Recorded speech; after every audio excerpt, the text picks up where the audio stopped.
This sounds like political presidential talk to me, and I know people have talked to you about whether or not you want to run. Would you ever? Probably not. But, you know, I just probably wouldn't do it, Oprah. I probably wouldn't, but I do get tired of seeing what's happening with this country. And if it got so bad, I would never want to rule it out totally.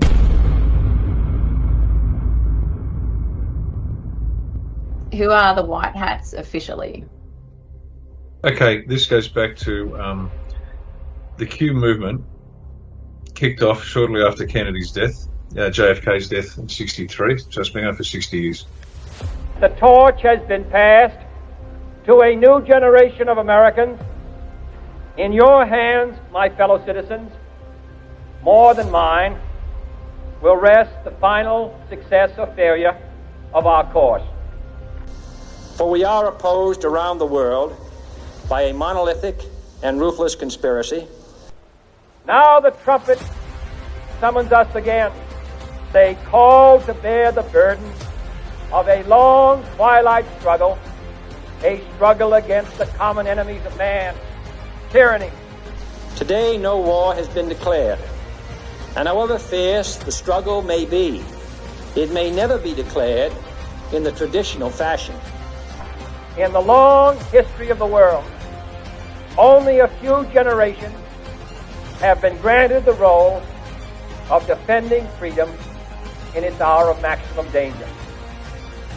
All this will not be finished in the first 100 days, nor will it be finished in the first 1,000 days, nor in the life of this administration, nor even perhaps in our lifetime on this planet. But let us begin. We'll light our country and all who serve it, and the glow from that fire can truly light the world. There's a group of military officers who determined that if a president could be assassinated, they're in bad shape. And so slowly they started to build up a team of senior officers who decided that something had to happen. Now at some point, they're looking at options as all military officers do when they're planning. And they don't say right and wrong. When they do a plan, they work out what's workable and what's not. Is this workable? Yes. Is this workable? Yes. Is this workable? Yes. Is this workable? So they're looking at workable options to save the United States. One of the options was a military coup d'etat. Literally, just take it over, clean up the filth, and then hand it back to the people. That was rejected, as was when we were looking at it in Australia before we even knew about white hats. We determined that coup d'etat or a violent uprising would create such a wound that it would never be healed, and that's if it succeeded. And if it didn't succeed, then it would give the black hats every opportunity to do what they wanted to do, because the people just didn't believe it. They don't believe it now. After all that's occurred, the people still don't believe there's something odd going on. And so they decided to penetrate the institutions, the universities, the schools, the media, the unions, business, the politics, the judiciary, the constabulary, the military. That's what they did. They penetrated the lot. And so they grew and grew, and they worked undercover, and some had to go work undercover, and undercover's a dirty business because you do the dirty things with dirty people to prove your bona fides. And it's based largely on Marines and Navy. And there are somewhere between 200 and 300 flag-ranking officers, which is general rank, Marines and Navy, and other services too, but it's strongly based on the Marines and the Navy. And they've been working behind the scenes to penetrate, understand, and then when the time came, begin to undermine the black hats, the deep state. So that's what it is. That's what Q is. We're putting together an army to take on this cultural Marxist and economic Marxist war that had been declared a long time ago. And this last counter-offensive started the year before Trump was elected. With this strategy, we are calling for a great reawakening of America. And when there's 200 or 300 generals and admirals, that doesn't mean 200 or 300 people. Each one of those people controls a large swathe of capability, if that makes sense. We have over 200 generals and admirals supporting us. And so that means you've got large amounts. And so it's taking time to select the right people that are trustworthy, because undercover work is hugely risky. And that's who it is. That's who's actually doing it. And these guys are just good soldiers that know what's right and what's wrong, what's lawful, what's not. And that's why they have pursued this in a completely lawful way. You can read the law of war, and that's the rule they're following. And so they recruited Trump, the Q movement, the generals and admirals recruited Trump. You're going to become president, but you have to win it legitimately. We can't place you in there. You've got to win it. And once you're in, here's the plan. And Trump had a look at it, and he said, okay, let's go. In my former life, I was an insider. Now I'm being punished for leaving the special club. I knew this day would arrive. It's only a question of when. This is not simply another 4-year election. Nobody knows the system better than me.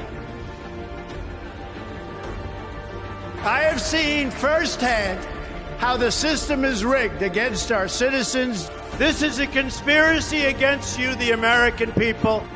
And so it's a delicate game they've been playing. So that's what's been going on. And we can say that because the people don't want to believe it, don't want to believe it, and they never will, and that's fine. And the rest of us know this is the truth. And so I hope that answers your question. It's been a long, slow journey in the process. There are forces at play beyond your comprehension. They have this in hand, but you must still do what's required. You've got to step up when you've got to step up. You're going to do what you're going to do. It is incumbent upon each and every one of you watching this to understand that you must take a leading role. This is a struggle for the survival of our nation. Believe me. And this will be our last chance to save it. Join me in taking back our country. So this is real. Whether you want to believe it or not, not you, but if people want to believe it or not, that's fine. It doesn't really matter. It's moving ahead. And when they say nothing can stop what's coming, nothing can stop what's coming. The forces at play are beyond the Masonic filth's comprehension. What's coming, you'll either survive it or break you in half, and I mean that quite sincerely. So toughen up, princesses out there. I know that this is a challenging time for all Americans. We're enduring a great national trial, and we will prove that we can meet the moment. The biggest problem is from within. It's these sick, radical people. One of the important factors of the pause is that we see how bad they've done. Everybody sees that. It will be much easier for us to do what has to be done. When I get back into the Oval Office, we will totally obliterate the rest of the deep state.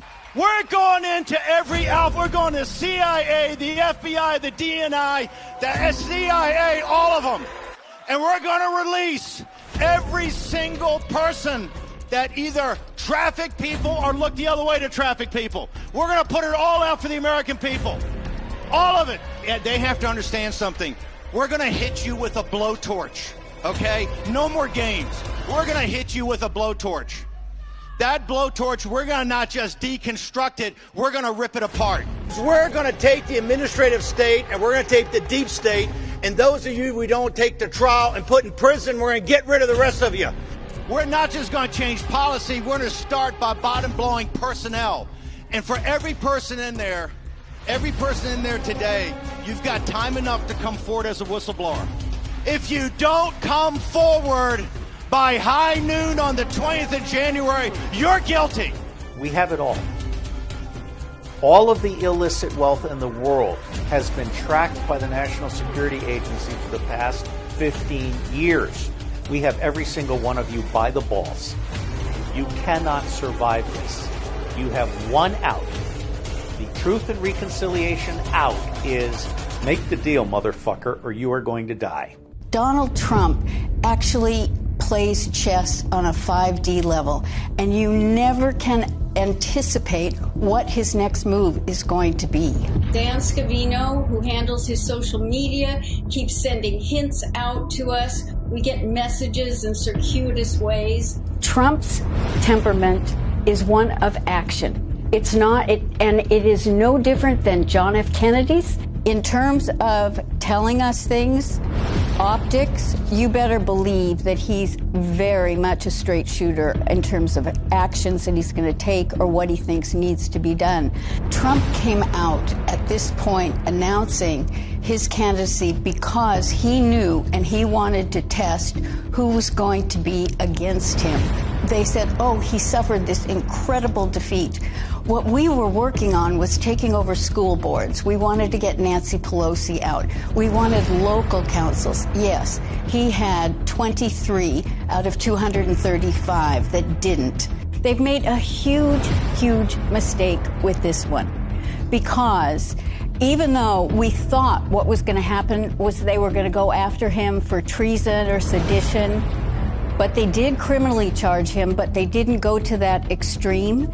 As a result, he has due process, so he can subpoena people. You could go to Wikipedia and find Operation Mockingbird, that the CIA has been in there forever.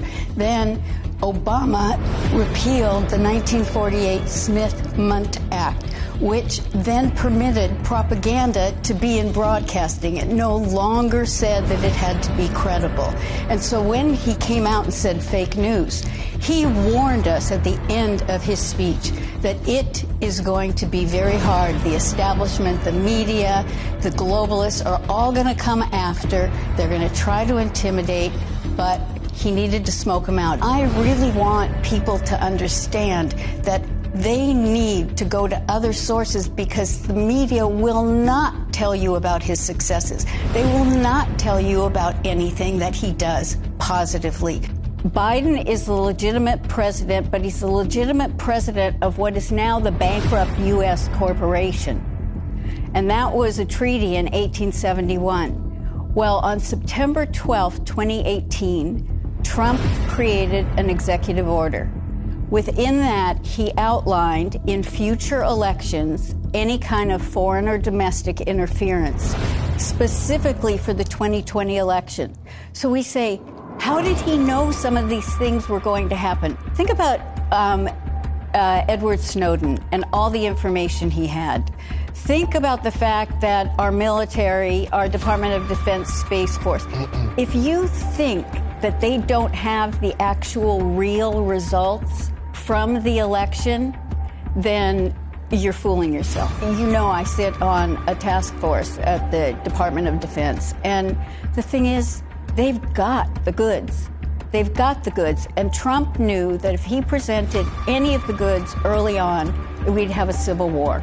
That he really felt that the people needed to see how bad it could get. He didn't try to subvert anything. What he's really done is he's set up the deep state to come out, and that's why we're seeing all these things. They won't tell you about the devolution, that the continuity of government plan that he put in. The reason that his Mar-a-Lago was seized upon was that they really wanted to get the PEDS, the Presidential Emergency Act document, which is only what Trump knows and the military, that he had to put in place. Because before he left, he declared 2 national emergencies. And you know what? Biden hasn't reversed that. Biden has signed on to 3 of his executive orders to continue them going. So we have some very fascinating things that are going to come out. You know, they made fun of him because they assumed he broke protocol and walked in front of the Queen. No, if you go back and look at it, you will see he looked at her. She gave a wave with her hand. He proceeded. She took a couple of steps, he stopped, and he waited for her to join. That was an optic to tell us that he then was going to bankrupt the U.S. corporation, because it was the Vatican, the Crown, and the U.S. that was part since 1871. He told the Queen, I'm ending this. We're dissolving this corporation. We're going to go back to being a republic, and we'll all be separate. The Pope wasn't happy. You should find the picture of him visiting the Pope. It took 650 planes to remove our gold from the Vatican. With this strategy, we are calling for a great reawakening of America.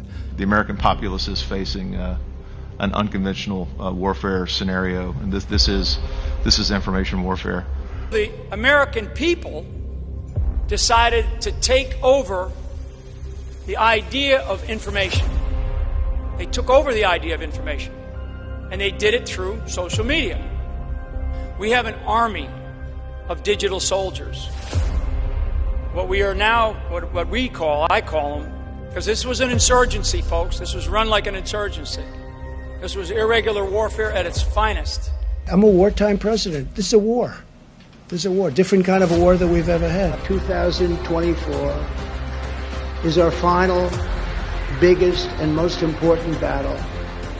The tables will turn, and we will destroy the deep state. We're going to destroy the deep state. What I can confirm for you is that the military had wanted to take Obama out, and then they convinced Donald Trump to run, and so they postponed this plan. We are witnessing the great reawakening. We started a great, great positive revolution. Trust the plan. Trust and know there are a large group of people working on that plan, and they have every intention of making that plan come to complete fruition. We're essentially fighting the entire globalist elite power structure that wants to control the world. This is the corruption that President Trump was sent to Washington to get rid of, and it's all just starting to come to light. In one of the first debates, Donald Trump had said in response to Jeb Bush that he had 200 generals behind him. And behind that are the troops of those generals. This is the final battle. With you at my side, we will demolish the deep state. What we're really seeing unfold is something that is to give us hope, but to also know that there are people who are fighting the evil on behalf of us, which is really, really important. Most important battle in our lives is taking place right now as we speak. For 7 years, you and I have been engaged in an epic struggle to rescue our country. My fellow Americans, for our movement, for our children, and for our beloved country. And I say this, despite all that's happened, the best is yet to come. We're going to complete the mission. We're going to see this battle through to ultimate victory. I'm not on the white hat or the black hat side. I am on the military side. I do get some information because of my security clearance that I only can repeat once I'm given an okay. We operate in silos, so it's only within my task force that we can share a lot of information. If you're president again, will you lock people up? The answer is you have no choice because they're doing it to us. Guantanamo Bay, which by the way, we are keeping open. And we're going to load it up with some bad dudes, believe me. We're going to load it up. I've been told that, and it's the Navy that has the greatest credibility from the legal standpoint. The military is fully aware of the fact that it is going to be difficult to break through to some of the people, and in fact, with the concern to head off a civil war. What happened during our Civil War is we borrowed a lot of money from France. And the City of London, the bankers from England, came to our rescue. But the deal was that the U.S., they would create a corporation between the Vatican, the City of London and the Crown, and the U.S. The U.S. would be the military, the finance would be the City of London, and the bank would be the Vatican Bank. And we were locked into that for 151 years. That meant the bankers were going to be in control of our lives. Basically, the cabal that you hear reference to. There are 12 families that really control the finances all around the globe. It is something that has been running the world. The cabal, the bankers have really been running things. And for Trump to go against them is, you want to talk about courage? You want to talk about a warrior? You want to talk about someone taking on the people that have been most powerful financially? Technically, we never really got free of the King of England or the Queen of England, even though the City of London is, in essence, a country unto itself. The Vatican is a country unto itself, and the District of Columbia is not part of the United States. D.C. was centered off and basically made their own entity with their own constitution. The U.S. Constitution does not apply to D.C.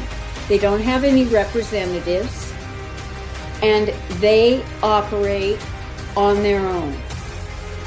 When Trump was coming over to meet with the Queen, something big was going on, because if we think back, that entire trip that he made around the world, he started in Saudi Arabia, and only the king normally has a sword in the sword dance, but it was given to him. After he left, that particular king was now out. He was arrested with 200 other Saudi Arabian royals, all put in the Ritz-Carlton because Trump dropped off documentation about the child and human trafficking that was going on. Then he made a trip to Israel because he had to let them know and start the Abraham Accord thinking going along. I mean, that had been going on in the background. But then he went to the Vatican. And so when Trump came over in 2019 to meet with the Queen, that was Trump speaking in optics to let us know that he had now informed her that his plan was to file bankruptcy and to end the U.S. corporation. I think that once Trump comes back, we will definitely be cutting our ties with some of the established Nazi organizations. The World Economic Forum, that's the Davos crowd. That's the corporate world. That is the cabal. And as Klaus Schwab has said with his Young Leaders program, that he's got people in every government. Hillary Clinton never, or the Clinton campaign never expected Trump to get as many votes as he received. They were already cheating. When this country is gone, the rest of the world would follow. The rest of the world would follow. That's the importance of this country. I will shatter the deep state and restore government that is controlled by the people and for the people. Evidently, the Supreme Court separated the federal role of president and separated the commander-in-chief of the military. And because Congress did not respond to several of his executive orders and declaring a national emergency, he turned it over to the military. And one thing is really important to know. There are only about 7 people, and then you've got the generals in the military, but there are only 7 people who are not part of the military that really know what's going on. He transferred all communications from every division of the military to Space Force. Space Force is not about going to the moon or Mars or anything like that. That's right. It is about the cyber communication because, as he has said, he's a wartime president. We're at war. We're not at a kinetic war. Hopefully we won't be. But we are in an informational war. And that is what allowed him to file the national emergencies and turn things over to the military.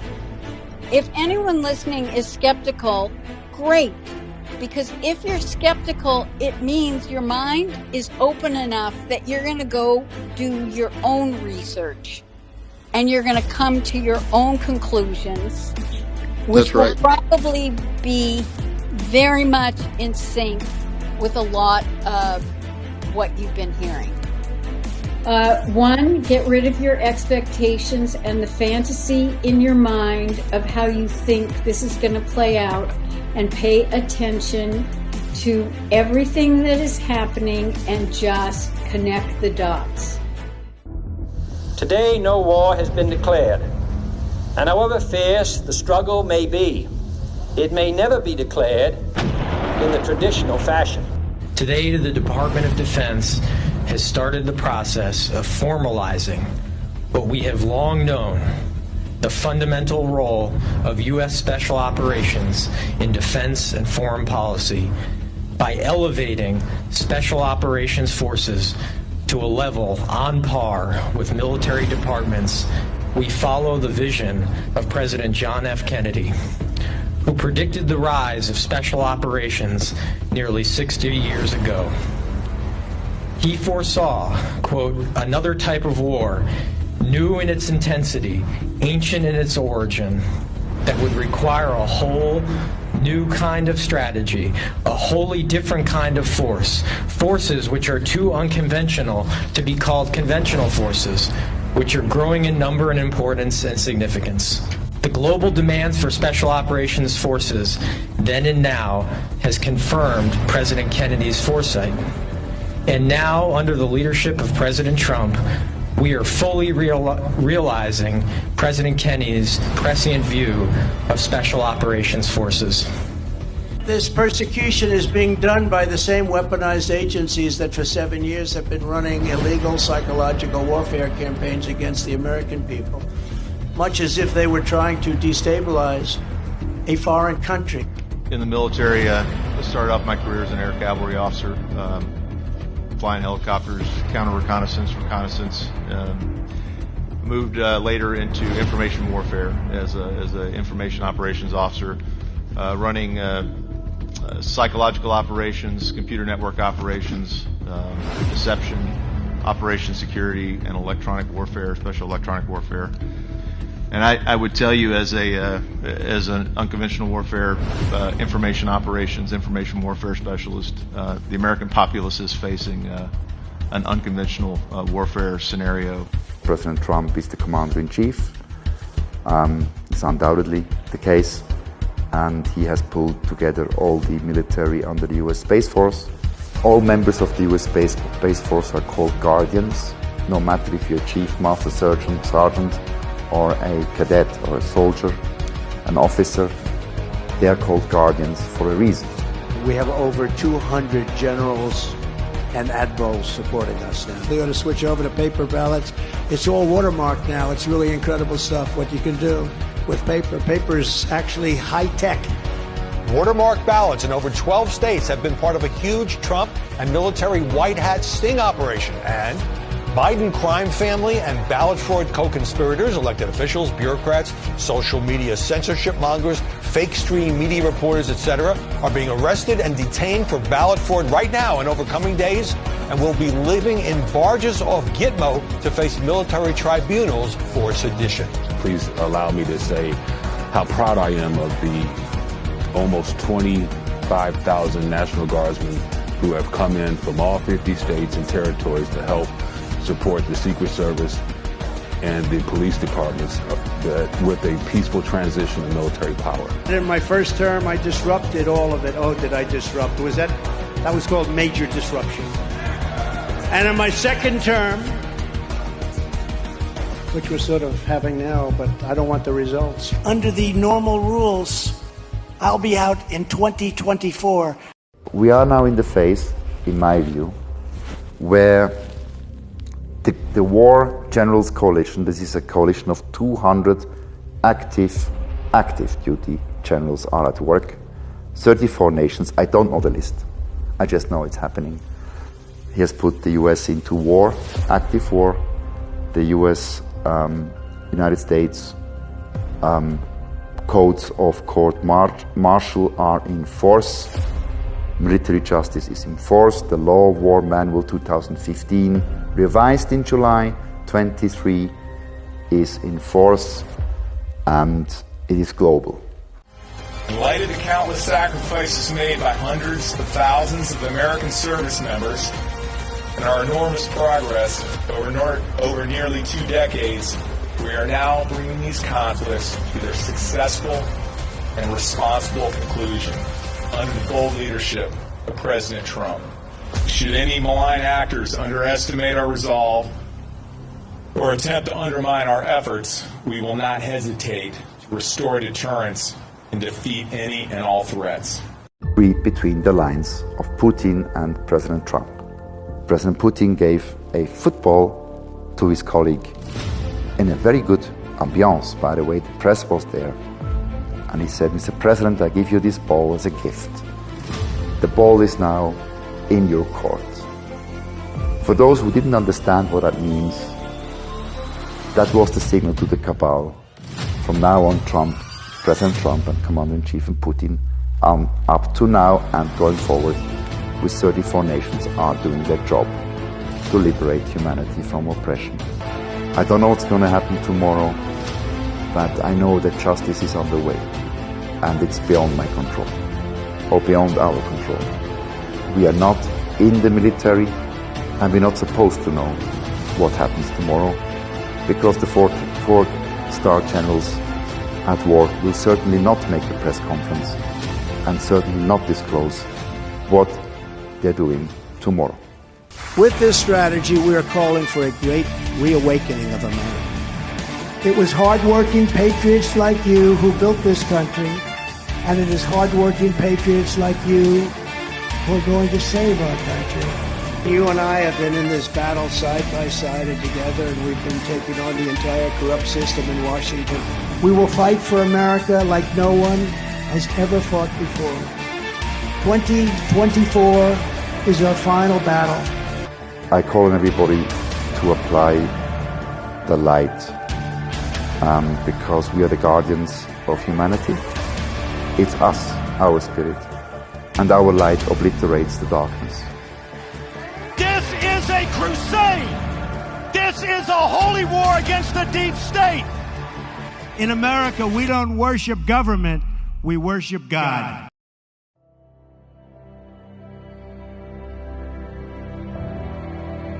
Trump made a very ominous and dark speech about the decline of America, and while doing so, music began playing, and the music sounded exactly like a song called WWG1WGA, where we go one, we go all. The former president of the United States, who wants to be the next president, is now directly spreading the slogans of the conspiracy cult QAnon. Trump has posted or reposted more than 100 messages linked to QAnon since the beginning of the year.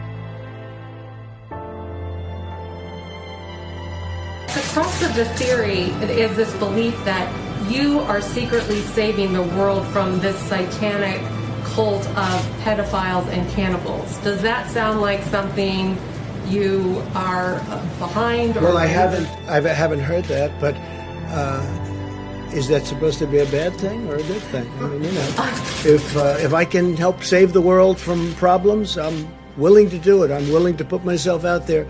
And we are, actually. QAnon. It is this theory that Democrats are a satanic pedophile ring and that you are the savior of that. Now, can you just once and for all state that that is completely not true So, and that disavow QAnon in its entirety? I know nothing about QAnon. They are very strongly against pedophilia. And I agree with that. I mean, I do agree with that, and I agree with it. But there's not a very strongly. satanic pedophile I have cult no being run idea. by. I know You nothing don't about know that. Okay. No, I don't know You that. just this neither week. do you know that. When this country is gone, the rest of the world would follow. The rest of the world would follow. That's the importance of this country. On January 29, 2018, an anon asked Q if Trump could work the phrase tip-top into his State of the Union speech as a shout-out to anons. Instead, Trump said it at the 2018 Easter egg roll with the White Rabbit from Alice in Wonderland standing next to him. Keep this incredible house or building or whatever you want to call it, because there really is no name for it. It is special. And we keep it in tip-top shape. We call it sometimes tippy-top shape. And it's a great, great place. Q has used the phrase Alice in Wonderland in posts. Trump didn't just fulfill an anon's request, he pointed at Q. An anon requested a hashtag Obamagate tweet from Trump, and Trump posted Obamagate without the hashtag. On April 12, 2018, Q posted Twitter down. Exactly 1 year later on April 12, 2019, Twitter went down. The same day that Twitter went down, the NSA posted a picture of a Q on their Twitter page.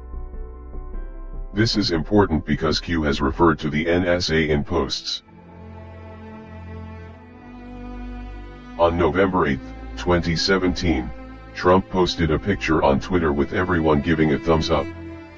When an image is posted on Twitter, it's given a random file name when it's uploaded. If you connect the tips of the thumbs, it makes a Q, plus the file name for the image says do it Q at the beginning and ends with a Q. Q used plus signs to represent the puppet masters in a post. The House of Saud, the Rothschilds, and Soros.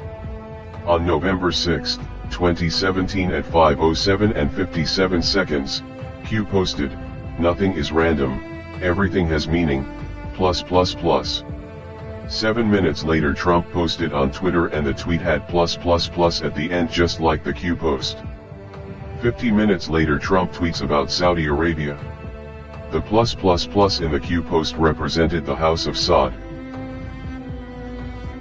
On November 11, 2017, Q said that one side of the triangle had been removed, referring to Saudi Arabia, and that the other sides are falling. In the last few months, the Crown Prince, the now Crown Prince, Mohammed bin Salman, has consolidated power and pushed out several other leading candidates for the Saudi throne. The 32-year-old bin Salman has made public statements about not only fighting terrorism, but also modernizing Saudi Arabia and tackling corruption. And the Trump administration counts him as a valuable ally. Remarkable times in Saudi Arabia, the hugely influential Sunni Muslim kingdom. There's been an unprecedented anti-corruption purge with sweeping arrests of senior politicians and business leaders and members of the royal family. Among those princes, military officers and top officials that were arrested in the last 24 hours, Prince Walid bin Talal. He's one of the world's richest men, a major investor in Citibank, Twitter, and the parent company of Fox News, 21st Century Fox. He's also somebody who has publicly feuded with President Trump, and President Trump has accused him of trying to buy U.S. politicians. These are incredible times in Saudi Arabia. There's never been anything quite like it. And in some ways, it's very exciting. His supporters are saying this is the man who's going to lead us to the future, who's setting the stage for a modern economy, a modern society, and jobs for all the millions of Saudis who are pouring out of schools and universities. Others, though, especially the older guard, are extremely worried. We're particularly pleased to be selling the jewels of Hannah de Rothschild. The jewels that we're selling, which comprise a magnificent pearl and diamond tiara and a bracelet and matching brooch. Billionaire George Soros is handing control of his $25 billion empire to his son, Alex. His son, Alex, is 37 years old. In an interview with the Wall Street Journal over the weekend, he said he's more political than his father And he hinted at a significant financial role for the Soros organization in next year's U.S. elections. Aviation call signs are unique identifiers assigned to aircraft, like a nickname, but the call sign doesn't have to be the same for every flight. In 2018 there were civil and military aircraft spotted flying with the call sign Q, or ANON. The United Parcel Service, the U.S. Army, and the U.S. Air Force. There was even a Royal Australian Air Force spotted flying with the call sign ANON. On December 7, 2018, Trump jumped on Air Force One to fly to Kansas. When Air Force One was wheels up, the call sign popped up as Q0. The fact that there was a Q in the call sign was big, but the question was, what did the zero mean?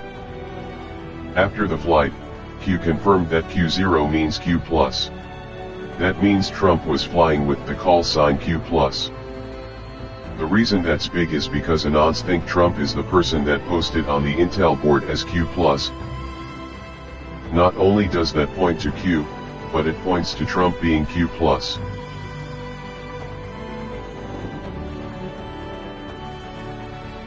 On October 2, 2018, Q posted 5347 by itself. On November 6, 2018, the U.S. Senate election results were 5347.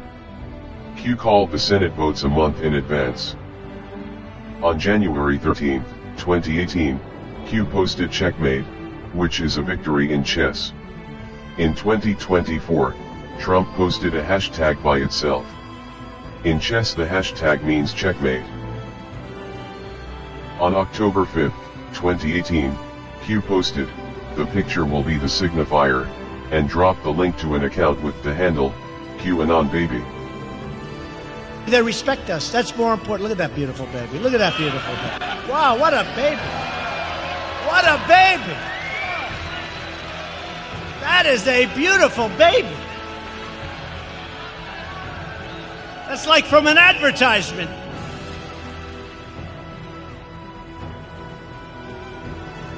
Look how happy that baby is.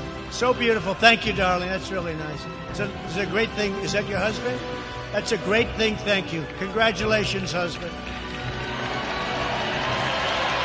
Man. What a picture. But we're going to have the country all set.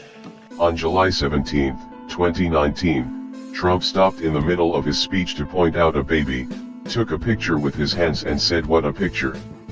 When the camera pulled back, the baby had a big Q on their back. This happened on the 17th day of the month. Q is the 17th letter of the alphabet. On October 10, 2019, Trump posted a video on Twitter. At the 1 minute and 34 second mark, Q baby pops up.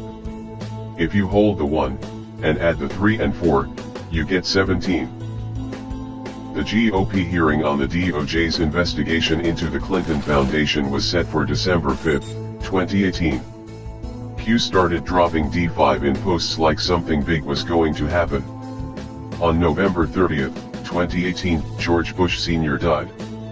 His funeral date was set for December 5, 2018, and the GOP hearing was cancelled. On December 3, 2018, Q asked what the odds are that the Bush funeral would be on December 5, and pointed us to the empirical rule. Then Q posted, "Postponed, well played Deep State, please allow us to counter." Q's promise to counter had Anons wondering if something was going to happen at the funeral. That's when the secret envelopes came into play.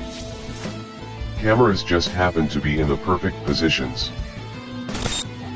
After 1989, President Bush said, and it's a phrase that I often use myself, that we needed a new world order. Pick the people to run those agencies and the deputies that are pledging allegiance to the new world order and good governance. And then I think you have the Inspector General do some spot audits to make sure that there is real compliance. The burdens of global citizenship continue to bind us together. Partnership and cooperation among nations is not a choice. It is the only way the one way. Things like technological change, things like mass media, things like the market are all subject to our control. Since then, we established a liberal world order, and now is a time when things are shifting. There's going to be a new world order out there. Look, I think that everyone is going to have to take a hard look at where they want to be at this moment in history, as we're looking at efforts across the country to prevent people from being able to exercise their fundamental rights. The chair declares the joint session dissolved. Where's the concern for the United States in that? Well, it's not my concern. We have before us the opportunity to forge for ourselves and for future generations a new world order. When we are successful, and we will be, we have a real chance at this new world order. On December 11, 2017, Q posted, "Follow the wives." All the envelopes were delivered to the wives. An anon asked Q what was in the envelopes. Q answered, "Our promise to counter." In 2020, an anon made a D5 connection. A declassified memorandum for the Director of National Intelligence, about the unmasking of General Flynn. The document's date is the 4th of May. 4 equals D, and May equals 5. Q replied, they thought it meant December 5th. On February 22, 2018, Q posted, "Fight, fight, fight."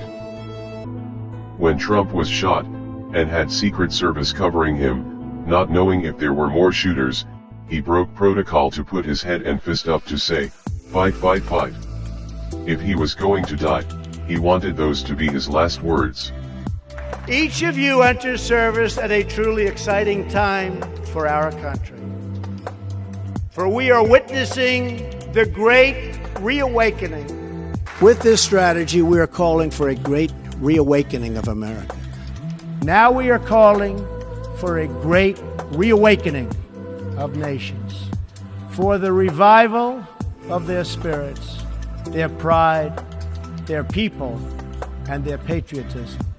On September 19, 2017, Trump called for a great reawakening of nations in his UN speech. On October 6, 2017, Trump said it was the calm before the storm, and on October 28, 2017, Q dropped the first post. You guys know what this represents? Well, I don't know, maybe it's the calm before the storm. What's the storming? Could be the calm before the storm. What storm is We have the President? world's great military people in this room, I will tell you that. And we're going to have a great evening. Thank you all for coming. Thank you. What storm, Mr. President? You'll find out. You guys know what this represents?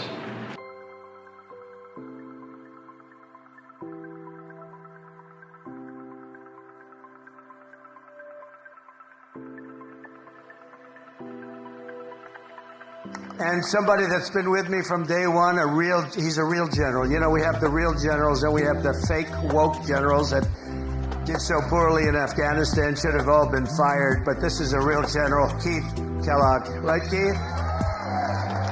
And this is a great group. It's good to see you, Keith.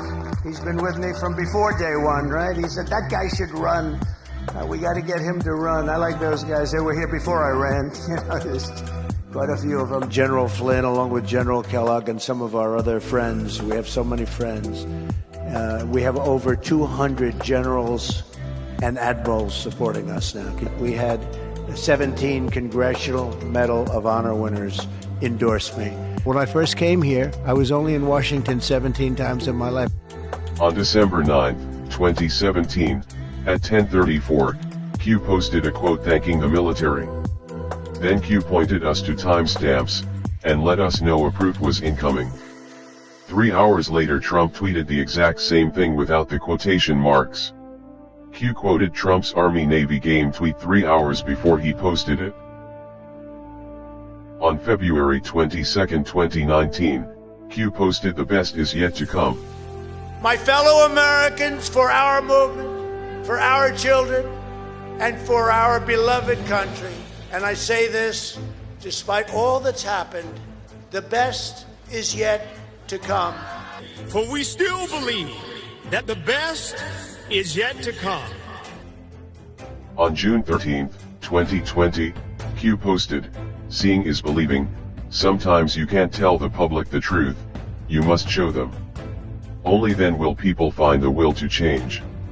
It had to be this way. This is not another 4-year election. 2020 to 2024 has been called the pause. Let the deep state steal 2020, and let the people see for themselves." In 2022, Trump confirmed it. One of the important factors of the pause is that we see how bad they've done. So we will be able to do it properly, and it will be much easier. Everybody will agree with us because everybody sees what a bad job has been done during this 2-year period, and it will be a 4-year period. Everybody sees that. It will be much easier for us to do what has to be done. Those text messages were sent from the wife of Supreme Court Justice Clarence Thomas. "I looked at past inaugurations as far back as George Bush. Not once did the military walk up and stand behind the president. The man on the right is a judge advocate general, and the man on the left is military intelligence. What Trump says when they're standing behind him is also important." Today's ceremony, however, has very special meaning. Because today, we are not merely transferring power from one administration to another, or from one party to another, but we are transferring power from Washington, D.C., and giving it back to you, the people. On November 1, 2017, Q posted, "The only way is the military, once 11.3 verifies as first marker." Some people assumed it was an arrest date, but they were way off. 11.3 is a section in the DoD Law of War Manual discussing belligerent occupation of a country. End of occupation and duration of Geneva Convention obligations. The status of belligerent occupation ends when the conditions for its application are no longer met. Certain Geneva Convention obligations with respect to occupied territory continue for the duration of the occupation after the general close of military operations. End of occupation. Belligerent occupation ceases when the conditions for its application are no longer met.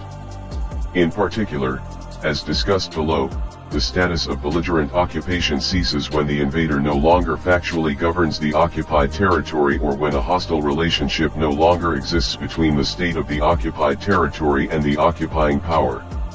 Belligerent occupation ends when the occupying power no longer has effectively placed the occupied territory under its control. For example, an uprising by the local population may prevent the occupying power from actually enforcing its authority over occupied territory. Similarly, the occupying power's expulsion or complete withdrawal from the territory would also suffice because the former occupying power generally would not be able to control sufficiently the occupied territory. Rest in peace, Mr. President, JFK. Through your wisdom and strength, since your tragic death, patriots have planned, installed, and by the grace of God, activated the beam of light. We will forever remember your sacrifice. May you look down from above and continue to guide us as we ring the bell of freedom, and destroy those who wish to sacrifice our children, our way of life, and our world. We, the people. This has never been attempted before. The use of the general public to counter the propaganda pushed by the controlled media. Analysis indicates that situational awareness of the general public is expanding at a massive pace. Attacks indicate the loss of generalized information control by the mainstream media. Military, and civilian alliance.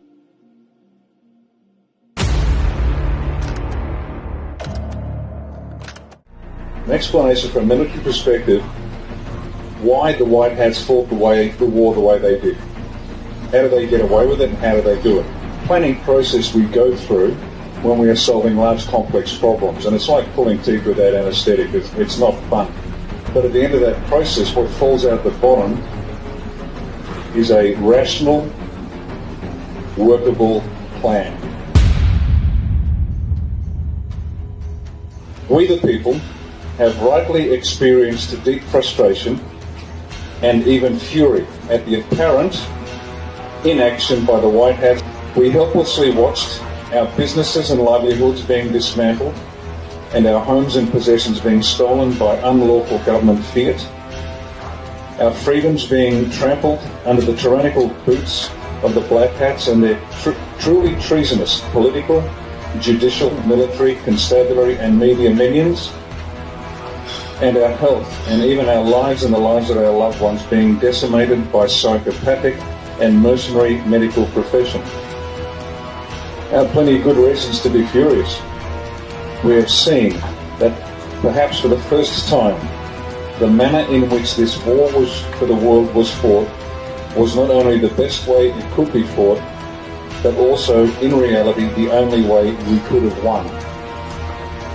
But we must remember that the alternative was the unthinkable, the complete destruction of the human race. We the people should be grateful we survived. We only did so due to the sacrifices of life and limb of the White Hats, and also of the uncounted and uncountable men and women who comprise the digital army, who worked tirelessly and bravely to defeat our collective enemy. This was indeed their greatest hour. We, the world as well as the US, owe the Commander-in-Chief Donald J. Trump and the White Hats a debt we will never be able to repay, but one we will always remember. The Black Hats controlled every aspect of life on Earth, everything. The White Hats had nothing. There wasn't a stone on this planet that wasn't under their control. So how do you win against that when the adversary has everything and all you have is the will to survive, to fight? That's all you've got. So you start. You start. In military planning, it's called the center of gravity, and you've got to understand this. The center of gravity. What is the center of gravity? It's 1960. The president's just been shot. And you are starting to put together a plan to understand how to take back the world. Now, this plan was so complex and difficult that they thought they were going to reach it with Ronald Reagan. So add a few years, add a few decades, and they're finally ready. Control the corporations, control the money supply, and then it starts to flow down. But the center of gravity will change as the operation advances. Once that's done, you've got a new center of gravity and a new center of gravity. Now, this is going to be hurtful for some, but the will of the people, where does that come on the list? When you think about the physical mechanics of it, where do they come? Stone, motherless, last. Now I know that's hard to hear. This is the brutal mathematics of war. The center of gravity for them, or the bad guys, was the control of the corporations. What's the center of gravity for the White Hats? What's the one thing that if the Black Hats got a hold of, the White Hats had no chance? The one thing the White Hats had to protect at all costs, even at the cost of people dying. Operational security. What is operational security? Operational security is every measure taken by a force to protect what it is about it that the enemy can't know. To protect the friendly's disposition, their capabilities, their locations, their numbers. Operational security. The White Hats, it was the one thing they could not afford. They could not afford a break in security. Because if the Black Hats found out about it, game over. Because the Black Hats controlled everything that went bang. Every military, every constabulary, every judiciary, every polity. You're done. You're finished. It's over. Let me tell you a story that few people know anything about. And one of the leaders was there sitting in the jungle with his troops. They heard the Indonesians in their home village killing their women and children. And they heard them screaming. The Indonesians went in on purpose, intentionally, to attack the women and children so the men had come out. They had to stay where they were. Had they gone back, they'd have been wiped out. Now how's that for a tough choice? This is the brutal mathematics of war, ladies and gentlemen. This has been a war from the start. Now, the White Hats had to watch all of these depraved acts continue as they had to control security. But having said that, they had to give the people something, some hope. Does that make sense? Because what would have happened to the people if they had no hope? Just given up. Most people were just given up. So what did they do? They had to leak information that they couldn't afford to leak out, but do it in such a way that the adversaries would laugh. It was a laughing stock. They would laugh at anybody. It was so nonsensical, it was so ridiculous, meaningless things. You're loons. And yet there was enough for a handful of people to get a hold of it and think, hang on a second, and then one by one, the truth started coming out. It's just enough to keep people frustratingly hooked. And then they said it's going to happen on this date, but it never happened. It's going to happen on this date, and it never happened. But then somebody in New Zealand figured out they were paragraph numbers from a document called the Law of War. And people went back and went, oh, now I get it. But bit by bit, they fed us breadcrumbs. And anybody that picked up that breadcrumb was ridiculed and lampooned. So they gave us enough, but they had to do it in such a way that nobody would believe it was true, including the Black Hats. And so we, the core, kept the faith.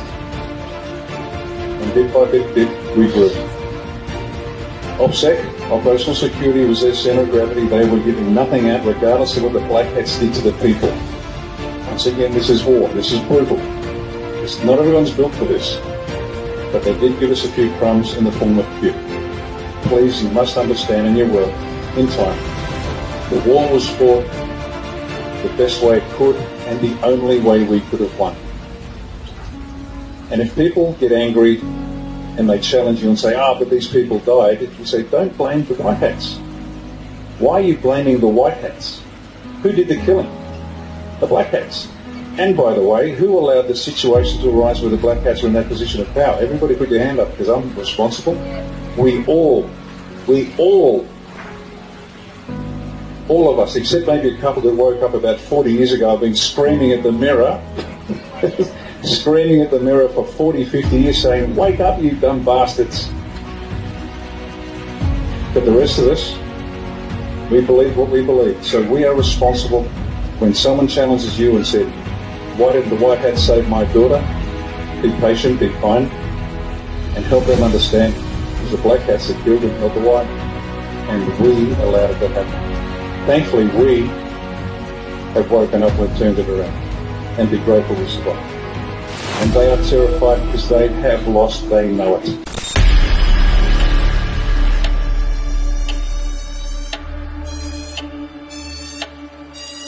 People should not be afraid of their governments. Governments should be afraid of their people. The American populace is facing an unconventional warfare scenario. This is information warfare.